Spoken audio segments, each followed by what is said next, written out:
Information আহিল আমাৰ ওচৰত যে দুটা হাতীৰ দাঁতৰ ডিলিং হ'ব গৈ আছে জুনাই এৰিয়াত। আমাৰ গম পোৱা গৈছিলে যে চিগাফালে হ'ব এইটো।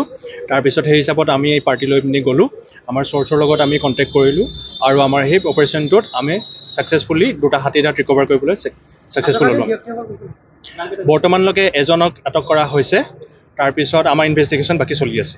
তেখেতে কিন্তু দুজন ব্যক্তিৰ নাম উল্লেখ কৰিছিলে, এজন অৰুণাচল আৰু এজন তাৰে বুলি কৈছিলে। হয়, কিবা সন্ধান লাভ কৰিছিল নেকি? আমি এতিয়ালৈকে বৰ্তমান এইটো ইনভেষ্টিগেশ্যনত আছে, আমি যদি গম পাওঁ আপোনালোকক ডেফিনেটলি জনাম। যিটো আজি আপোনালোকে যেতিয়া গৈছিলে অপাৰেশ্যনত গৈছিলে, কেইজন ইহঁতৰ মানুহ আছিলে আপোনালোকৰ? আমি যেতিয়া গৈছিলোঁ তেতিয়া বৰ্তমান এজনকে হেৰি কৰিব পাৰিলোঁ, বাকী আমি ইনভেষ্টিগেশ্যন চলি আছে। তেওঁৰ ঘৰ 2 নং মিলনপুৰত হয় বুলি কৈছে।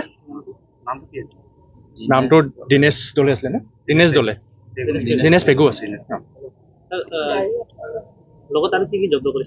লগত আমি এতিয়ালৈকে অকল হাতী দাঁতকেইটা জব্দ কৰা হৈছে। গাড়ী এখন পোৱা গৈছে, এখন হেৰি হয় মাৰুতি 800। ঠিক আছে।